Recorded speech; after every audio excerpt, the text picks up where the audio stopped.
Right. So welcome everyone. My name's Emma Ellis. I'm a member of the Institute. One sec, we've got someone else.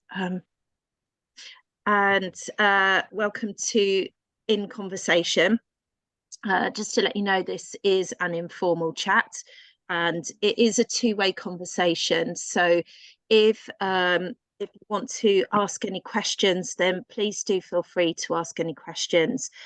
You can either just raise your hand like this, or you can ask a question in the chat room as well. I will be keeping an eye on the chat room if you feel like you don't want to verbally ask as well. As I just mentioned, the call is recorded and which means it is available on demand in about a week's time. So for anyone that couldn't make it today, it is available for playback next week via our website. Also, just to let you know, I will be taking a photo halfway through. So if you don't want to have your face on the screen, then please just turn your cameras off, and that will be shared on our social media as well. Just to, one sec, got some more people, one sec. So just to introduce you, so today we have Kris Hall, who is a member of the Institute. He is CEO of the Burnt Chef Project, and he is also joined by Scot Turner, who is also a member of the Institute, and he's founder and managing director of Auden Hospitality. Today, the topic is uncovering the secrets of great retention.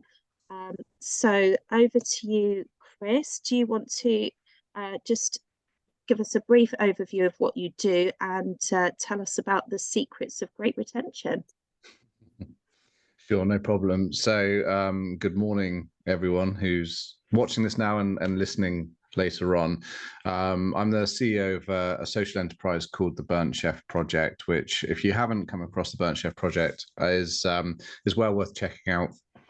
We initially started off as a mental health awareness campaign on the south coast of England, in Bournemouth, through photography, and we have grown over the last sort of 4 years to be a global support network, an educational tool, an awareness campaign, a merchandise brand in over 120 odd countries now. So what we're specifically looking at doing is trying to educate and support the hospitality industry into creating sustainable, people-focused change. So we're very, very fortunate to be joined by Scot as well. So Scot, if you wouldn't mind giving yourself a bit of an introduction, please, sir.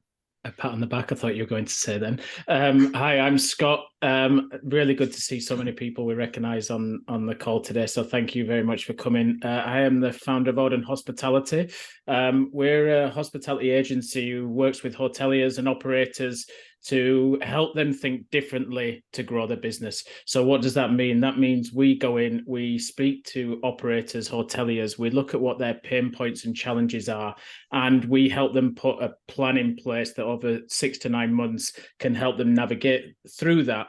And I always do it with a people-centric perspective. So obviously we're talking about retention today. We're about to give you all the secrets to what we're seeing in operations every day, but we do that with a people-centric way because we just find that it gets implemented and it gets engaged with in a much better way. And when we get to the end of our time with operations, we can leave with a legacy that continues after. So that's a little bit about what we do. We also have a procurement business that works with again with kind of 0 to 10 locations, hotels, helps them with their supply chain, procurement and purchasing. Year to date, we've saved £500,000 worth of savings for the people that we've been working with. And that's everything from startup brands all the way through to hotels. So, you know, there's opportunities out there for everyone at the minute to find some efficiency without impacting people as well. So, yeah, me and Kris often get together, chew the fat, set the world to rights. So I don't think today is probably going to be any different. So, you know, the way it'll work best is if you guys chip in and give us some perspective and some questions, maybe help with some examples of how you're doing it in the places that you work as well. So really looking forward to it, Kris. Thank you very much. So just to set the scene a little bit, for those who have joined us on this call or are listening to this currently, you're probably more than acutely aware of why retention is at this moment in time a key topic of conversation. But to give a bit of data or to drive this conversation and explain really the need for this, if you're not aware, is that within hospitality, our turnover rates are quite extensive. And when you compare our turnover rates to sectors like the finance industry, for example, where maybe 10 to 15% turnover is a reason to start looking at perhaps there's an issue.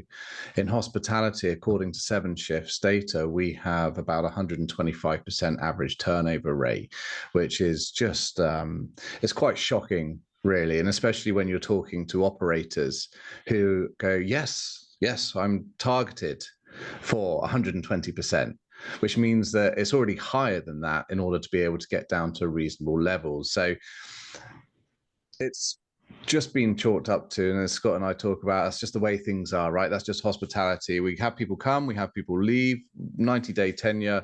We'll be lucky to get past that. But actually, in reality, we just need to be a little bit better, a little bit smarter. So we're going to explore some of those things today. The Burnt Chef Project has access to scientific data that we haven't published, case studies that we've done with organizations.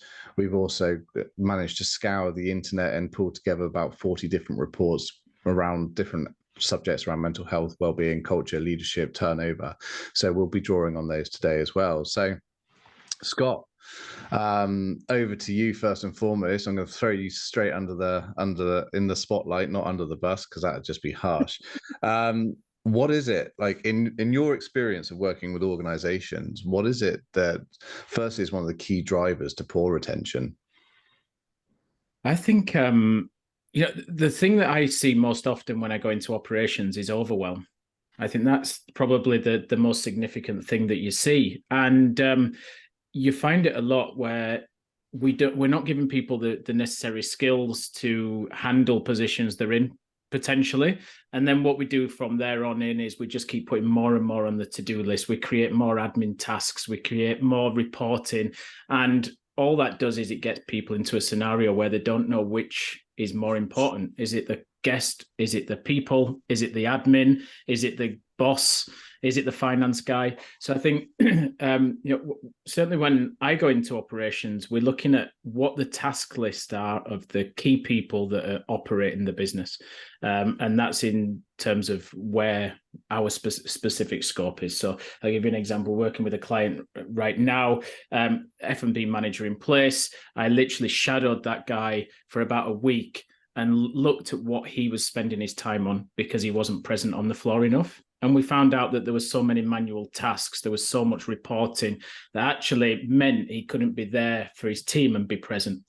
So in the background going on with all this, there was huge sickness levels, huge turnover levels. Obviously, guest experience was being impacted. The first thing we looked at was how can we reduce the overwhelm, reduce the to-do list so that he can be more present on the floor, so that he can start having more impact with the people who are fundamentally making the difference for the guests.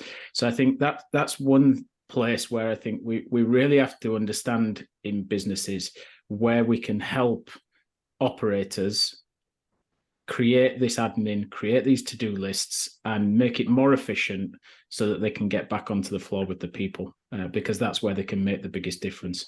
And it's interesting, I did a post on LinkedIn about, the number one advice I give F&B managers is be present on the floor. And it's probably the third best performing post that I've had in a year.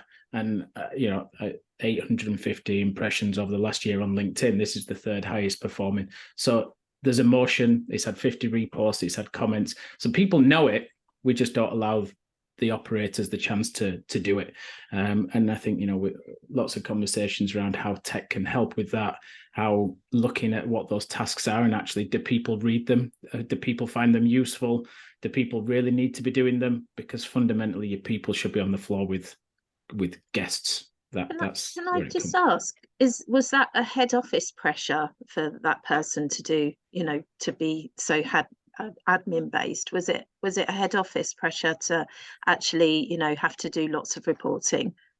Yeah, I think, and I've said before, I think one of my biggest mistakes at some points when I was managing operations was when you're sitting in a head office environment and you're managing multi-sites and you're managing lots of different units, sometimes you want data overload because it helps you manage the business better. And you kind of forget what impact that has on the individual stores, because you want your 10 penneth to be able to do what you need to do. You want to tell your CEO what the revenues were, which one's performing well, which ones isn't. And you kind of forget the time that all that pulls to bring it together, weekly reports and all the rest of it. And I think a lot of it does come from there. A lot of it comes from just, it's how we've always done it. And it's that good old term we hear a lot in hospitality, right? It's the way we've always done it. People sometimes don't want to break the trends. They don't want to look at new stuff. They're scared of implementing tech because they're not quite sure how that's going to make an impact on the business. And, again, the example that I gave before, I've used it on a couple of examples, but they were still running a manual process on purchase orders and inventory. What that meant was that these guys were, at the end of the month for stock take, were spending collectively as an F&B manager and a deputy manager around 30 hours to pull this information together. And when we went and then had the conversation with the senior team in the operation, my pitch wasn't, we need an inventory system. It's going to save 5% on your food cost. You're going to have a lot better handle on variance, et cetera, et cetera. My pitch was, if I take that 30 hours, give you 2 hours to do the stock take because we implement an inventory system like Market Man, et cetera. Imagine what those managers can do with those 28 hours back on the floor with your teams, delivering training, having meaningful conversations, or just being present. That is the power of what that system will deliver for that business. So I think it's about really looking at what your managers and leaders are doing, looking at whether there's a way to make that more efficient, and then looking at whether it's actually important and read, because I'm sure there's lots of people on this call that receive reports every day or have done in their career.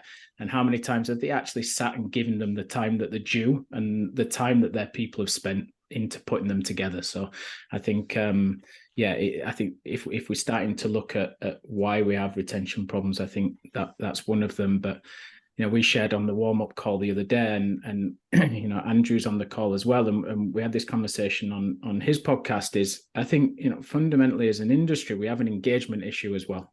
We don't engage our people properly when they come to our businesses, and I mean that for a number of different ways. Is we're very selfish as an industry. We want our 10 penneth from our people, and we what we don't do is look at what skills we give those people as well. And then we don't develop with the time. We kind of sit a little bit back, so we don't look at the generation and the workforce that's there right now and go, okay, how do we engage them? What keeps them engaged? How do they deliver every day? How do they consume content every day? How do they go about? What's their drivers? What motivates them? And adapt. And I think that's where, as an industry, the Hospitality Rising talk about it a lot, don't they, in terms of we have to attract people better by talking to them differently. And then when we get them into our businesses, we have to engage them better by giving them different skills than probably what we've had to previously. And I know me and Kris have I've done a lot of talking, but me and Kris have talked about this a lot in terms of that as well. I mean, I think from a process point of view and from a procedural point of view, then I think I do agree that ultimately you have to start looking at these things. But what I think that we should also be quite mindful of is that there's also a psychological and a behavioral element to this as well. When you work in hospitality, we are programmed, or we are fueled by making sure that other people have the right experiences, and we're almost, the power of saying no is something that we really, really struggle with. Being able to say, firstly, no, I can't take on anymore, or I'm not able to do those reports, or I'm not able to follow that process because I do not have any spare capacity. That's something that you won't often hear within a hospitality environment, because unfortunately we'll just say yes and we'll take on more and more and more. So whilst there's an element of saying, right, we need to look at the time demands that certain processes and policies are taking on our workforce. We also need to understand that actually we need to manage our team's expectations. We need to be role models in this arena as well. And we need to be prepared to say, okay, let's create some space so that we can have that time to create constructive and creative methods of being able to change the workflow, change the dynamics, change the way in which we handle things. Because quite frankly, that supply-demand equilibrium is just, it's not right. And it's causing an impact not just on the processes, but it is causing that exacerbated turnover, which ultimately then leads to the skill gap shortage that we see within our trade, whereby you have operational teams, you have managers, leaders who have maybe never had any previous or prior experience to running an organization or to running a team, being put into positions where now they are unable to say no, so they'll say yes because they want to look after their team and support the organization. They're now running a department, they're running a hotel, they're running, you know, a team of 5, for example, and they don't have the skills, the expertise, or the ability in terms of experience to be able to manage that process.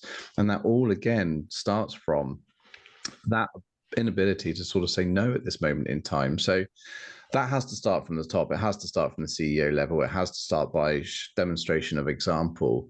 But it's an interesting one that I think we should be very conscious of. That actually it's process, yes, you know, improvement, reviewing strategies, but it's also about empowering individuals and leading by example to make sure that they're able to put that stopgap in place. You mentioned briefly as well about the onboarding process and the sort of the selfishness of the industry, just to sort of like get people on board. This is the way it is. Get on the floor, you know, shadow this person for a day, do your stage, and then that's it. You're straight into the role. Congratulations. By the way, you don't get paid for that day. So what can we learn in terms of the benefits of a good induction and the right level of communication and interview process, and then the impacts that will have on retention long term? Yeah, you know, I'm working with a SaaS platform at the minute called Blend, and it's been really interesting working with them because they are the same age as our workforce, the Gen Z. They've grown up in a digital world, and they're looking at how they can develop video-first content that's in short form. And their whole reason for doing that is because that is what our people right now are consuming content. If we all think about probably what we've done this morning, we've gone on Instagram, TikTok, all the rest of X, Twitter, whatever you want to call it, and we consume data in short form. So if you bring your people into your business, I think, you know, we're in such an exciting opportunity right now because the workforce that are coming into the business now have never been more creative than they are today. That's a fact. So we need to use that creativity that they do every single day in terms of what they're doing on their own social media and in their own lives. And, you know, if I look, my nephew, 13-year-old, gets much better views on Instagram and YouTube than I ever will. And he takes great pleasure in telling me, but we've got to use that creativity and we've got to fuel it and we've got to look at how we can get the best out of it. So if you're not doing that as an operator or as a training department or whatever it is, and you're bringing people in on the first day, and we all know that those inductions where you have to sit in the room all day long, you might get a nice buffet in the middle of it and it's probably not that healthy, and then the lighting's terrible, and then you pull up a PowerPoint that has 45 slides on it. Those people are going to switch off because that's not what they do on a day-to-day basis. Their concentration isn't 45 slides. It's 30 to 60, maybe 2-minute videos that's short form, quick, snappy, to the point, and it delivers the message with impact. And then if they're interested, they then go and see how they can learn more. And they'll probably do it exactly the same way, but just consume 50 videos rather than one long video. So I think what we've got to do in terms of that is we've got to play to the skills of the workforce that's there. We've got to fuel that creativity, and we've got to play to the creativity, because if we can get them engaged by doing that, I think we have potentially one of the most exciting workforces that I've certainly seen in 24 years of working in hospitality in terms of what they can help us achieve as a business moving forwards. So I think it's, you know, I'd really encourage anyone to look at that onboarding process and really look at how that's being delivered and is it being delivered in a way that engages the people who are your audience? And that's just rule 101 of any kind of content creation or kind of engagement process, right? It's but I think there's a huge opportunity in front of us. Sorry, can I add on that one, Scott? Because I want to. Sorry, did I? Sorry, I was just gonna say we've got quite a few comments in the chat, but I'm just kind of like, oh, I want to say those. But go on, Michelle, you go first, and I will say the comments afterwards. Thanks.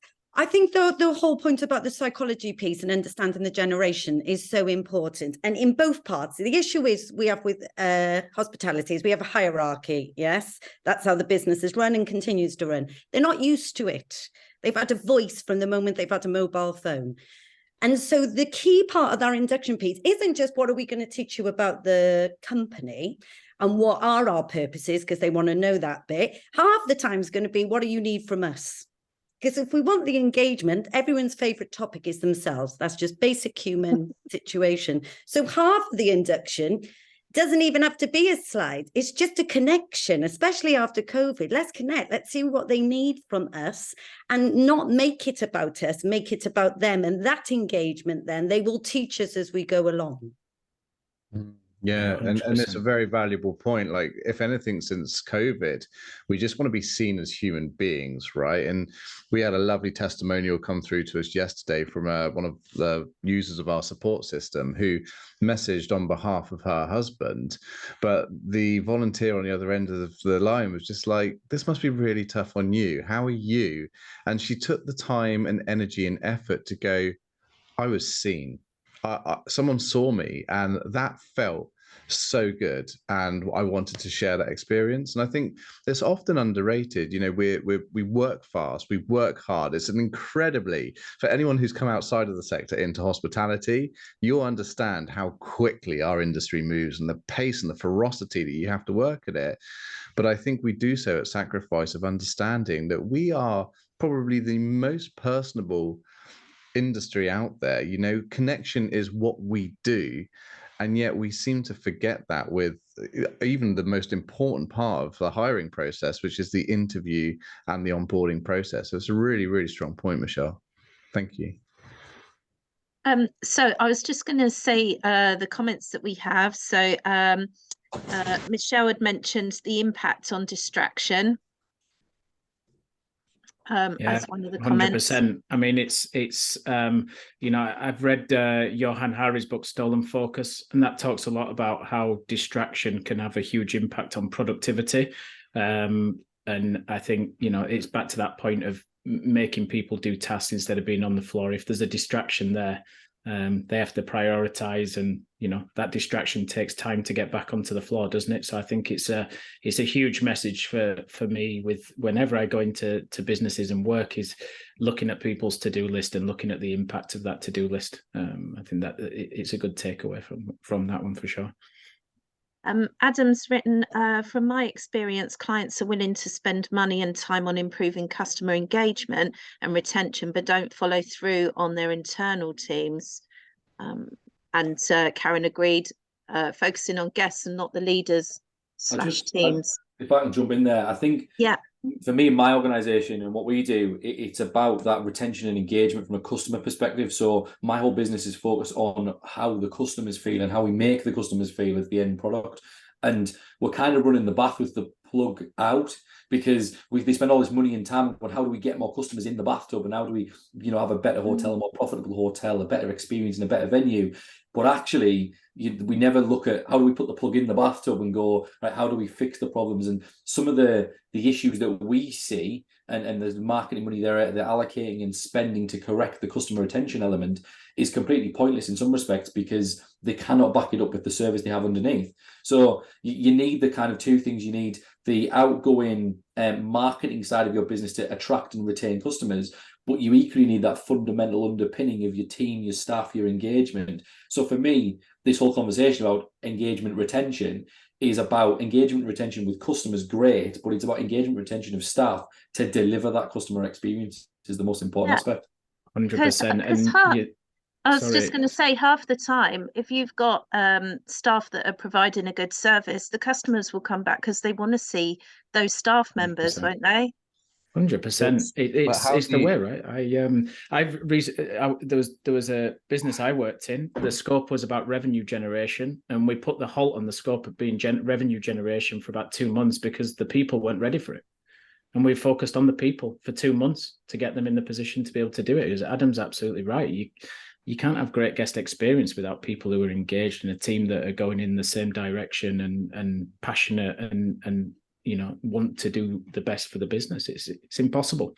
So 100%. It's also a hard sell there. Like you and I have spoken plenty of times. When you go and talk about ROIs, that if you get an extra 50 customers in a week, you know what that ROI is based on your current workforce. There isn't necessarily a drive or demand to be able to increase that workforce in terms of that ROI, although actually in terms of long-term sustainability and retention, you probably should end up with an extra 25-30% of your workforce.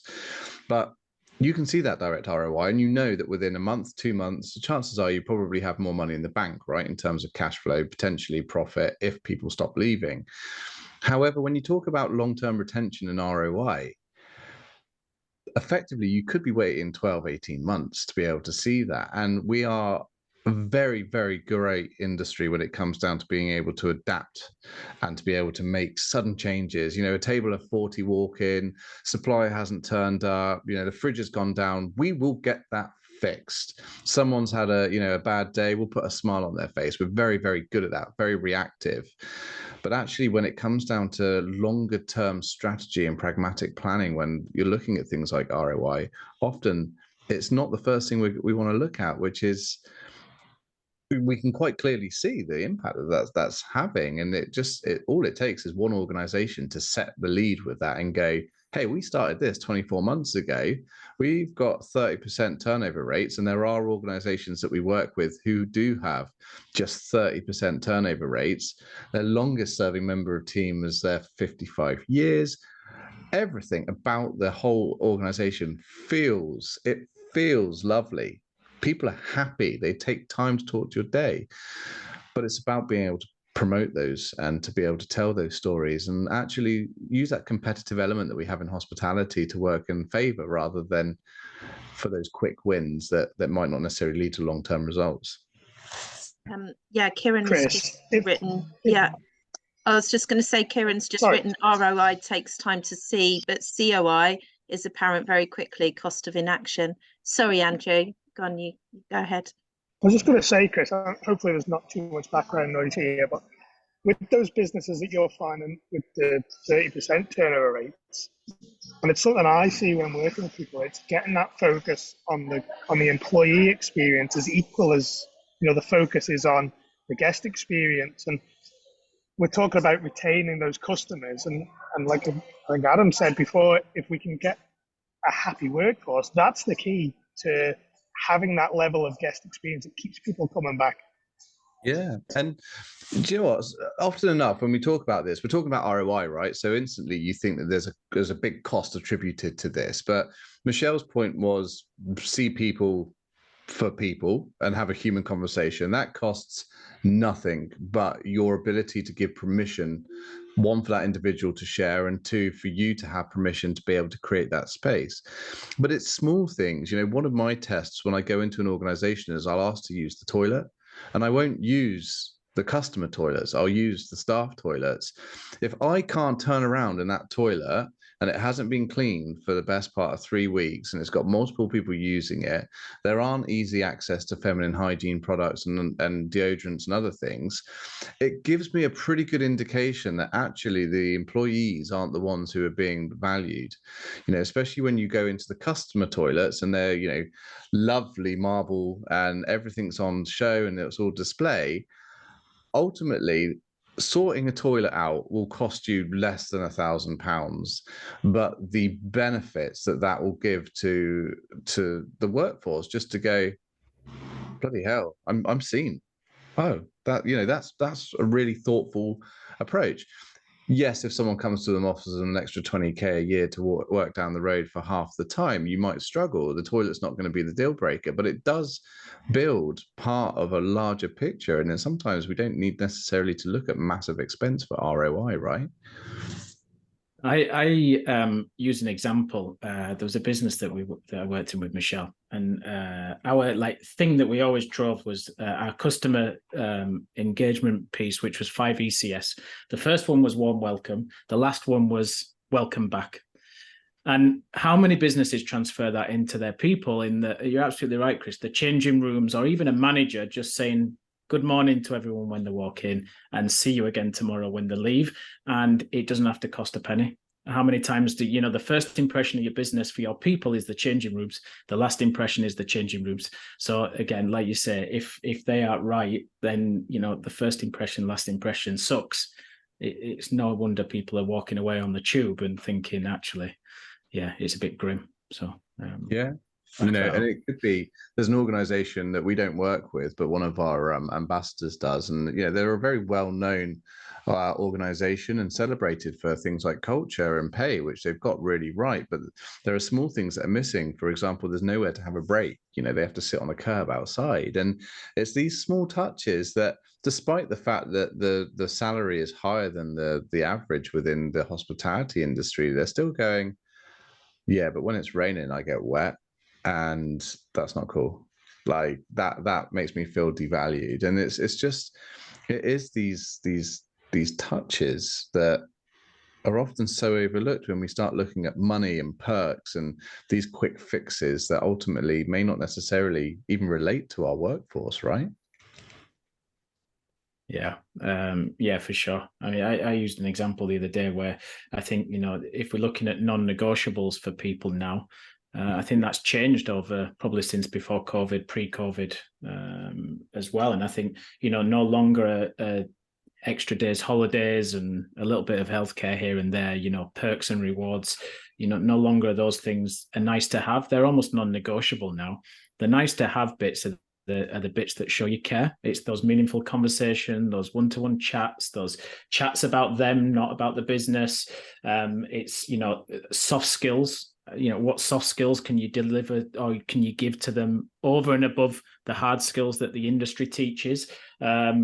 Because, and me and Andrew had a chat about this as well, is I don't think we talk enough about the skills that we teach people that are nothing to do with hospitality in this industry. And I think, we are an industry that needs transient labor. We know that. We need those people. And we don't show them the benefits of doing 2 or 3 years in hospitality while they're at university because of what that's going to give them to leave. So I think that's where I talk about we need to get better at attracting people by sharing the qualities that they're going to absorb by working in hospitality. All the things that you said, how to be reactive, how to deal with things under pressure, not a word I like to use often, but how you can be resilient in times when things are tough, all those type of things that are soft skills that we don't talk enough about. And sometimes it's used to beat the industry with a stick, but they're so valuable in everyday life moving forward. So I think, that should be a big piece of what we talk about. We've got quite a lot of comments in the chat here. I'm not sure where to start, actually. I'll start backwards, actually. So Adam had written, it's about bridging the gap between employees being people who work for an organisation to employees are brand ambassadors for their organisation. And then that followed with, from Andrew, just such a great strategy. If you have a team of ambassadors working for you, you will have people queuing up to work in your organization. And then Adam had written, retention works like respect on a commercial level. You can't force people or sell retention. Is the company's responsibility to earn it.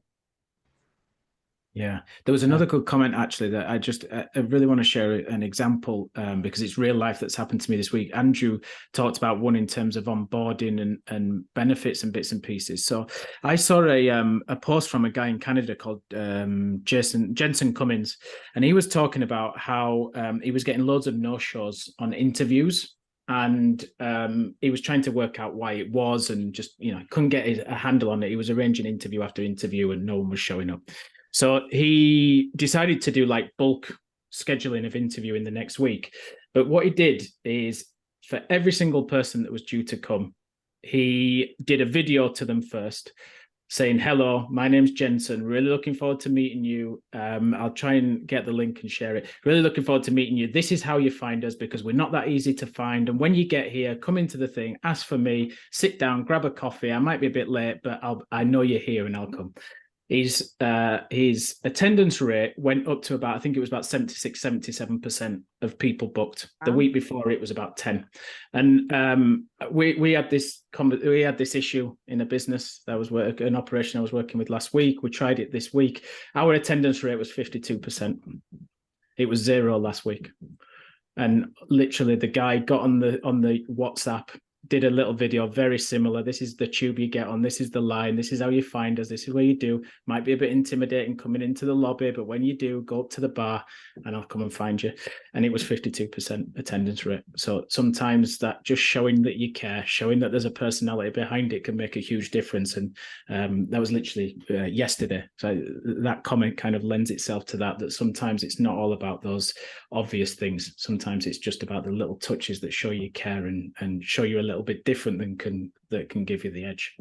Yeah, and it's something, funny enough, something we did just this morning is we sent out to all of our employees like a little "This is me" questionnaire, which is designed basically to just ask them questions, not about what their professional qualifications are, etc., but what skills do they feel they'd like to learn more, or what hobbies would they like to learn more about, and how can we help them with that outside of the workplace?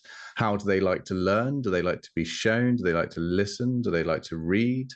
To really start to actually understand that every single person that works in this organization is a complete unique human being, and whilst there are similarities, there's no one size fits all. So to be able to start to use different mediums like the videos, like understanding that people might struggle to find the venue, that people might be flustered, maybe they're experiencing anxiety because it's an interview, it is a really, really important thing. And that requires space, it requires time, it requires that deep breath to be able to switch off. And that has to start with those leaders who are listening to this now, who don't feel that they can put the ship down just in case it sinks. And that's a really, really important thing to do, is to take that time for yourself. Otherwise these opportunities won't happen. Kieran, you wanted to say something. You've got your hand up, I can see. Yeah, I think Kris has just made a really good point there. One of the things that we do, we deliver leadership training, and before we even get involved in the program, get to the point of going and delivering it, we send out a survey, a type form survey, dead simple thing, to every one of the learners, asking all of those questions. How do you learn best? What's the thing that's going to resonate with you? Where do you want your information? Nobody else who's delivered training for any of the companies that we've done it for have done that. And it just seems like such a simple thing that actually I'm going to pay attention to the people wants, needs, and what's going to really make it the most successful for them, because budgets are tight and nobody wants to spend money. So let's just make sure it's as impactful as possible. And it just works so well. And listening to kind of that conversation about kind of giving people directions to the tube and stuff, it makes me a little bit sad that kind of anybody's sitting there thinking that's kind of game changing, because that's the basics. I made a comment at the top that we should be setting people up for success in an interview process, and we want to see the very best of them. Well, to do that, we take away every single bit of pressure and stress that they're going to be potentially facing before they walk through that door. Getting to the interview is the starting point for a lot of people, knowing which bus, knowing where's the best car park. If they're going to park, where's the cheapest car park for them? All the stuff that matters to you on your day-to-day basis, just do it. Just offer that information, and that's your starting point of retention. Yeah. Great. Andrew's got he's got his hand up as well. Yeah, I think really what we're looking at here is developing those relationships with people and making those interactions we have personalized, because that's really where we get the traction, where we as leaders can influence people, is when we can show them that we genuinely care, we're creating a safe space for them. And I think everything in our industry, if we can do that for our employees, for our guests, whoever it is we interact with, we're always going to be on a better footing than if we are trying to achieve these goals on our own. And a lot of the conversation now that today has been around, how can we personalize things? How can we make things easier for people? And if we can make that our focus, I think we would see a shift in our industry. And And yeah, I think it's definitely about connecting with the person on an individual level. You notice how none of us have spoken about wage or salary or monetary reward at this moment in time, which, there's still such a common misconception that is what's driving turnover. But in reality, whilst people might say that they're leaving for more money down the road, that organization that they've left and joined will still also feel that they've lost that individual within 6 months, perhaps even less if they're really unlucky. So, just if you are listening to this or you're part of this conversation, just understand that throwing money at a problem won't fix it. It's about the use of that money and where that money needs to go to. And often enough, it's not directly in the pocket of the individual because they just want to be seen. It's such an underrated or underestimated concept that people just still struggle to get their heads around even now. Like, you still have conversations with people offering 70, 80K a year for a job that they would expect 80, 90 hours a week from people. And I went for lunch with Simon Blake, who is the CEO of MHFA England, recently, and I was asking him about his employee perks, and he said, yeah, we get about 5-6 weeks holiday a year plus 2-week well-being weeks, and we work 4 days a week. And I said, okay, I'm curious, why is that? He said, well, because Kris, people are human, and like, the more time you give them off, the more productive they're going to be when they come back, because they'll have fresh ideas, they'll be creative. And he said, so why shouldn't people have as much time off as they want? Which is a really, really, it's such a fresh thinking. Could you imagine if an organization in hospitality gave their teams 6 weeks off a year? Yes, there may have to be some scheduling going on there and some expectations of booking that in advance, but you also get sick pay, so that if you are off, you're not having to worry about your finances. You also get to do a class once a month that actually improves your skills or your ability to learn perhaps a new qualification. And also, your manager sits down with you, and a coffee and chat isn't this big dreadful thing that you're going to get hauled over the coals for. But there's an opportunity to go, hey, how are you getting on? How am I doing as a leader? Am I doing okay for you? Like, is there anything I can do better? All of a sudden, you can start to see that people are nodding their heads on this call going, God, yeah, that's a great organization. I'd like to be part of that. And it's simple, right? It's simple, but we just need to be mindful of that. Karen, you've got a question. I can see your hands up. So I've spent the last 10.5 years working in the cruise industry, on board ships. So in the HR operations capacity. There's similarities and differences, and one of the things with life on board, dealing with all aspects of ship life, so technical people, engineers, navigational officers, and the hospitality professionals, everybody's contracted to work 10 hours a day, 7 days a week, for periods of anything from 3 months to 8 months.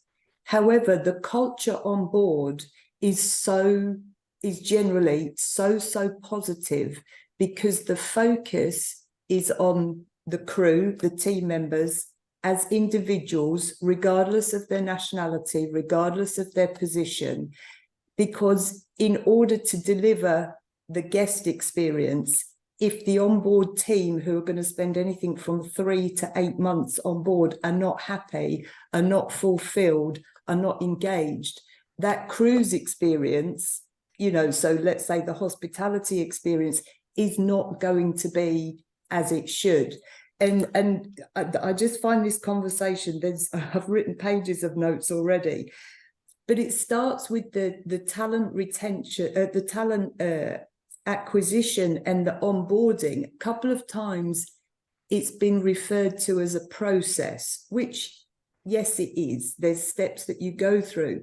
But when the talent team think about it as an experience, it's an experience for the employer and an experience for their applicants. It makes a very big difference in the way they approach the process, let's say. So changing the mindset from everything being a process to being an experience can help engagement levels. And one very, very basic thing which has been introduced in the conversation so far, and it doesn't cost any money at all except time, is to engage with people, have a conversation with them and see them as a person as opposed to seeing them as an employee. And that can happen throughout every single day at so many opportunities. And after a while, talking to an employee saying, hi, how are you? How's your day? How was your journey? Anything other than talking about the work or giving them another instruction. When you finish this, please do that. The conversation, 30 seconds or 1 minute, can make a big, big difference to somebody's day and their mindset and their engagement. And when you do that daily, you know, over a period of time, it starts to make a huge difference. Sorry, working on board the ships, the smallest ship had 2,500 guests, the largest ship had 5,500 guests, and team sizes from just under 1,000 employees to 1,700 employees, serving up to 10,000 meals a day. There's some real positive things about treating the employees as individuals and having a conversation with them. Thanks so much. So many takeaways from that one. Wow, that's brilliant. Yeah, I mean, talking that mindset change in terms of experience instead of process, I think is a huge shift. You know, I grew up in hotels. Everything was about a process. We had a process. To flip that mindset is really huge. And you mentioned the other takeaway for me. Sorry to interject on it, but is time. We keep coming back to time, right? And it's funny, you know, yesterday I've got a 4-year-old and a 6-year-old. My 6-year-old came up to me and he goes, Daddy, if I make my bed every day this week, Mummy's going to give me the gift of time. I thought it was my wife doing the cop out of, okay, we'll just get him to make his bed. So I said to my wife, I said, what's this thing about gift of time? She says, I'm going to let him do anything he wants and he can choose what is meaningful for him, because that's what's going to drive him all week. And it really got me thinking about that gift of time. And, you know, it really can be powerful, can't it, to give our leaders the gift of time to use how they feel they should use it, because that is true empowerment that can start all these meaningful conversations, experience, connection, etc., as well. Just to add on to that, I live in now I'm in Abu Dhabi and I live in hotel residences. I've lived or worked or partnered with hotels for a 30-year career. And I sat and had a conversation with the general manager here just 2 days ago and shared some observations and feedback based on my experience as being a resident here. And one of the things, like I see by the swimming pool, you have the pool attendant, the lifeguards and the towel attendants. During the day, for most of the time, because the residences is not, it's mostly for like professionals, you know, working people. So they're out most of the day. But the team sits out by the pool every day, you know, sets everything up. And then they just sit there and wait for somebody to come for like an 8-hour shift. I go down and talk to them. And I suggested to the general manager, I said, you could give each of those individuals a tablet and they could do some, you know, development activities, some training in short bursts when there's no guests or something around. He messaged me this morning. He's already implemented that because it helps to keep them engaged. And they're learning and they're developing, they're growing their awareness, whatever it is. It's all, you know, branded training from within the hotel group. But small things like that, you know, people need to be engaged and motivated. And that comes in many, many different ways. Because their time was being 8 hours a day with seeing nobody is not very motivating or engaging. No, and I think that as hospitality professionals, the onus is on us to be able to make someone's day when we are visiting another venue or having an experience, you know, whether you're on a flight or you're on board a ship. You know, we were launching out in Toronto fairly recently, and every morning I saw the same employee working for breakfast, and that same person was working there for lunch and dinner as well. So it was quite clear that she hadn't had any time off. And I just stopped her in her tracks, said, look, I know you're busy, I can see that, and you see it overwhelmed, but just tell me, like, when do you get time off? And they were like, well, we don't. And I said, well, you know, you've got a lovely spa on site that I've heard about. Do you ever get access to that? And she goes, no, we're not allowed access to that. And you just sort of, I was like, well, how do you feel about working here? And he went, yeah, it's not going to be a long-term thing. And you just think that these small little things about being able to just create that space and have that conversation. Now, if I was a manager or a leader within that organization, or anyone with any decision-making control, you'd just be asking those same questions and going, Christ, we've got something really wrong here. We need to work on this. So it's God, just be more human. Like, we're not asking much from people. Just be more human. I don't know if anyone's interested. Actually, I've got some data here from a survey that we did. I can't tell you the name of the client, but we were looking at organizational psychology of a restaurant group to try and find out what was going on underneath the hood, basically. And this is quite a lengthy survey that takes 20 minutes at a time. You know, it's based on a whole load of it's about 60,000 data sets from a global benchmark. And it showed that actually serious turnover intention within the organization was set at 43%. So 43% of 220 people had already had their foot outside the door and were looking to leave the organization. In terms of presenteeism risk, so where the people were at work and they weren't feeling like they were able to perform at their best, whether that was physical health issues, mental health issues, perhaps there was a cultural issue, that was sat at 21% of the workforce. So overall, across 220 people, you were looking at close to £2 million in terms of lost revenue as a result of poorer performance, increased conflict, and serious turnover intention. But that came down to work engagement, lack of onboarding process, and also things like the general day-to-day job stresses. So we spoke to them about putting in place things like stress risk assessments within the workplace to actually start to work with the teams, give them the psychological safety to be able to say, actually, I don't like it when, or these things are impacting me. And we started to see quite a quick repair of that, or a remedy of that. Unfortunately, those who are looking at leaving, it's very hard to be able to turn them away from the open door. But I think that what we did start to see is actually that by addressing and listening to the needs of the individuals, we started to see a huge, profound impact. Right. I think as much as we'd love to carry on chatting, we only have an hour for this. So we are going to have to wrap up, I'm afraid. Before I do that, can I just take a screenshot? Would everyone be okay if I just take a screenshot? Either turn your cameras on or turn them off, if dependent whether you want to be on this. It will just be shared on our social media as well. So everyone smile. There you go. I've just taken a couple there.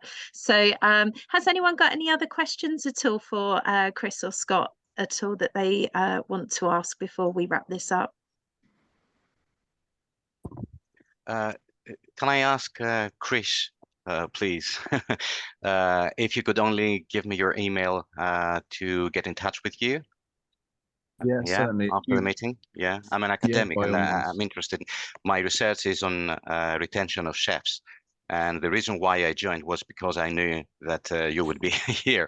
So I would like to talk to you about the research, which is not the traditional one.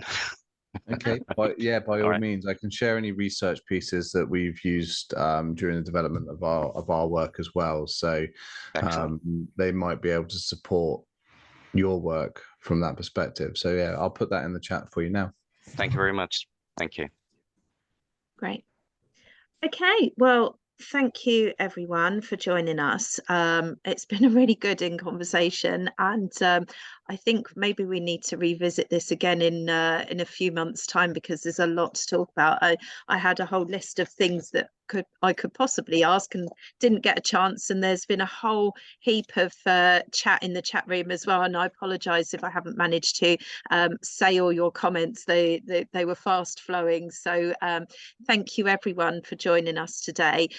Like I said, this will be on demand on our website soon, so So for anyone that is that wants to re-listen to this, and I believe that Scott's going to be reposting this in conversation as well, and Kris as well. So and if you have any questions afterwards that you would like to send to Scott or Kris, then please do send them over to me. You can email them over to me. I'm emma.ellis@instituteofhospitality.org. And please do fire over some questions if you'd like me to send those over. So thank you very much, everyone, for joining us. I really appreciate your time. Okay, and thank you, Kris and Scott, for giving your time and having a really good conversation today. Thank you. Thank you. Thank you. Thank Have a you. great day, Thanks, everyone. Guys. Bye-bye. Have a good day. Bye-bye.